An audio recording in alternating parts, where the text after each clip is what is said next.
Body को strong रखने के लिए यह बहुत इंपॉर्टेंट है कि बोन्स को स्ट्रांग रखा जाए। बोन्स या हड्डियों की जो हेल्थ है उसे कैसे बूस्ट किया जा सकता है, आज मैं इसके बारे में बात करूंगा। अगर बोन की हेल्थ बेटर है तो आपकी ओवरऑल जो फिजिकल हेल्थ है वो बेटर होगी। जहां तक स्ट्रांग बोन्स का सवाल है वो आपकी लाइफ के लिए बहुत इंपॉर्टेंट है।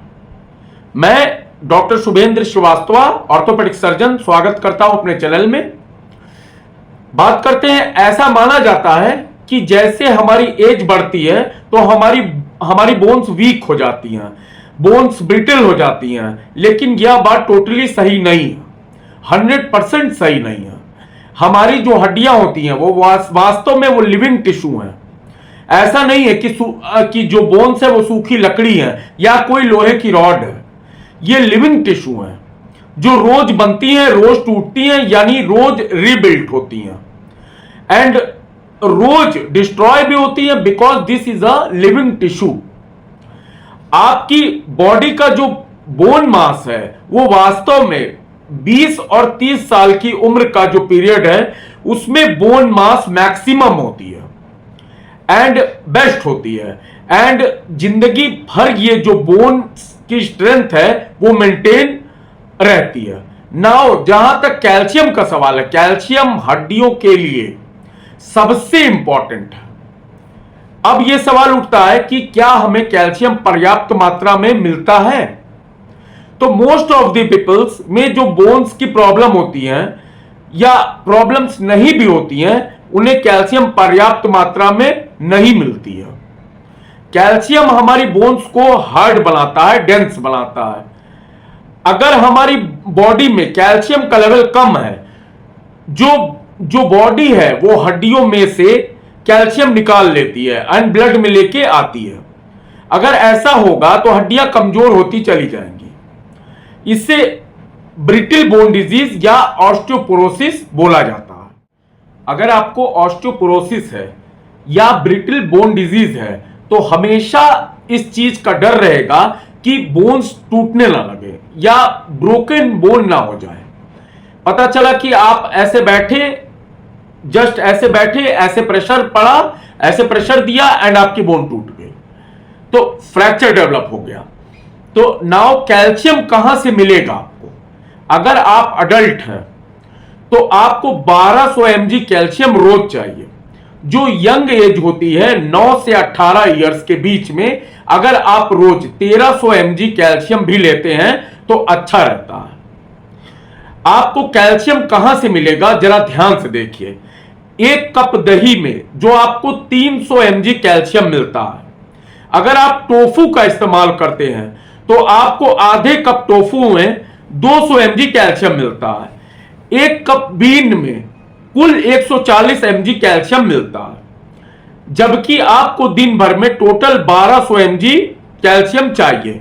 आप सोचिए कि साइंस ऐसा मानती है कि most of the people don't get enough calcium जितना उन्हें जरूरत है। नाउ विटामिन डी को देखिए। विटामिन डी हमेशा कैल्शियम के साथ काम करता है। अगर आपकी बॉडी में विटामिन डी ठीक नहीं है तो आपकी इंटेस्टाइन कैल्शियम को प्रॉपरली एब्जॉर्ब नहीं कर पाएगी, तो आपकी बॉडी को पर्याप्त कैल्शियम नहीं मिल पाएगा। कैल्शियम नहीं मिलेगा तो हड्डियां मजबूत नहीं होंगी, तो बोन वीक होने लगेंगी। तो पर्याप्त मात्रा में आप विटामिन डी का सेवन करिए। अगर आपकी बॉडी में विटामिन डी का लेवल ठीक है तभी आपकी इंटेस्टाइन्स वास्तव में कैल्शियम एब्जॉर्ब कर पाएंगी। बॉडी में विटामिन डी का लेवल 20 नैनोग्राम से ऊपर होना चाहिए। नाउ कहां से मिलेगा विटामिन डी? सनलाइट से मिलेगा। रोज मॉर्निंग में आधे घंटे धूप में टहलना शुरू करें, विटामिन डी मिलेगा। सनलाइट के अलावा जो बाकी सोर्सेज हैं उन्हें ध्यान से देखिए। अगर आप फोर्टिफाइड मिल्क यूज करते हैं जैसे cow milk, almond milk, oats milk, इनसे आपको विटामिन डी मिलेगा। जितनी सीरियल्स मार्केट में अवेलेबल है most of them are fortified with vitamin B12 and vitamin D, जैसे कॉर्नफ्लेक्स हो या राइस फ्लेक्स हो। इसलिए इन सब के बावजूद अगर आपका विटामिन डी लेवल 20 नैनोग्राम के नीचे रहता है, तो इसका मतलब है कि आपको सप्लीमेंट्स लेने की जरूरत है। नाउ तीसरा जो फैक्टर है वो है स्मोकिंग। अगर आप स्मोकिंग करते हैं तो प्रॉब्लम है। साइंटिफिकली अकॉर्डिंग टू सर्वे, दुनिया में हर 7 अडल्ट में एक स्मोकिंग करता है। जो स्मोकिंग है वो ऑस्टियोपोरोसिस के लिए बहुत इंपॉर्टेंट रिस्क फैक्टर माना गया। जब आप स्मोक करते हैं या टोबैको यूज करते हैं तो उसमें एक केमिकल होता है जिसका नाम है निकोटीन।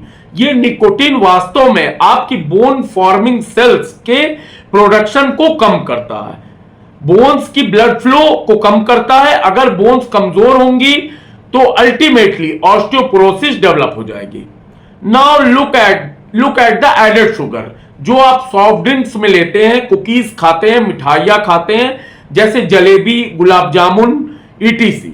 अल्टीमेटली ये शुगर यदि आप ज्यादा मात्रा में लेते हैं तो ये आपकी बोन्स को डैमेज करने की ताकत रखता है। जब ये ज्यादा शुगर आपकी यूरिन से फ्लश आउट होती है तो अपने साथ कैल्शियम को भी ले जाती है और मैग्नीशियम को भी ले जाती है, तो आपको रिलेटिवली कैल्शियम की डिफिशियंसी हो जाती है। इसके चलते ऑस्टियोपोरोसिस का खतरा बढ़ जाता है।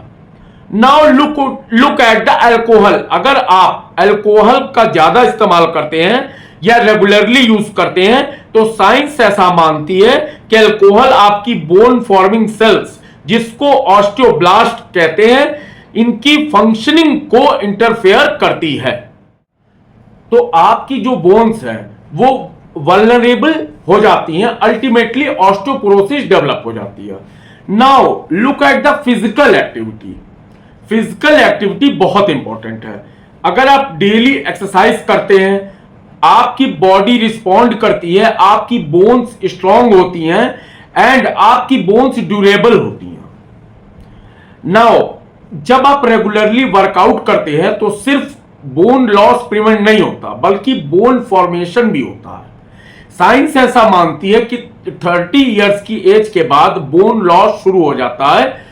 तो जब आप एक्सरसाइज करते हैं तो लॉस बंद हो जाता है, आपके मसल बिल्ड होने लगते हैं एंड ओवरऑल जो आपकी बॉडी में कोऑर्डिनेशन और बैलेंस भी बेटर हो जाता है। अब बात करते हैं कि किस तरह की एक्सरसाइज करनी चाहिए। जो वेट बियरिंग एक्सरसाइज है वो तो अच्छी है ही, लेकिन जो एरोबिक एक्सरसाइज है वो भी इक्वली इंपॉर्टेंट है। जैसे आप वॉकिंग करें, रनिंग करें, डांसिंग करें या आप सीढ़ियां चढ़ें, ये चारों एक्सरसाइज वास्तव में हेल्प करती हैं, लेकिन ये साइट स्पेसिफिक होती हैं। जैसे यदि आप रनिंग करते हैं, जॉगिंग करते हैं, तो ये लोअर बॉडी या लोअर लिम्ब डोमिनेंट एक्सरसाइजेस हैं। जो रेजिस्टेंस ट्रेनिंग एक्सरसाइजेस हैं, जिसे आप स्ट्रेंथ ट्रेनिंग एक्सरसाइज कहते हैं, ये बहुत इंपॉर्टेंट एक्सरसाइज है। जैसे आप पुशअप करते हैं, आप फ्री वेट्स उठाते हैं, आप रेजिस्टेंस बैंड यूज करते हैं, तो इससे बोन्स डेंस होंगी। आप on an average 30 minute exercise करने की आदत जरूर डालिए। जो फिजिकल स्ट्रेंथ है, फिजिकल एंडोरेंस है, फिजिकल स्टेमिना है या शरीर की जो मजबूती है वो बोन्स की मजबूती पर डिपेंड करती है।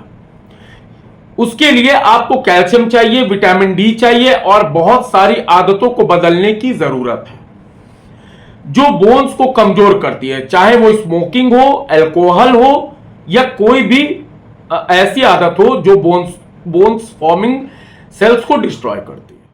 आपकी जो डाइट है उसको बैलेंस करने की जरूरत है और एक्सरसाइज का कोई रिप्लेसमेंट नहीं है। आपको एरोबिक एक्सरसाइज करनी चाहिए, स्ट्रेंथ ट्रेनिंग एक्सरसाइज करनी चाहिए ताकि बोन्स मजबूत हो। तो बोन्स कैसे मजबूत होंगी यह समझने में यह वीडियो हेल्प करता है, तो जरूर शेयर करें और लाइक करें, सब्सक्राइब करें। अगर अभी तक आपने सब्सक्राइब नहीं किया है तो प्लीज सब्सक्राइब करें। Thank you so much. जय श्री राम।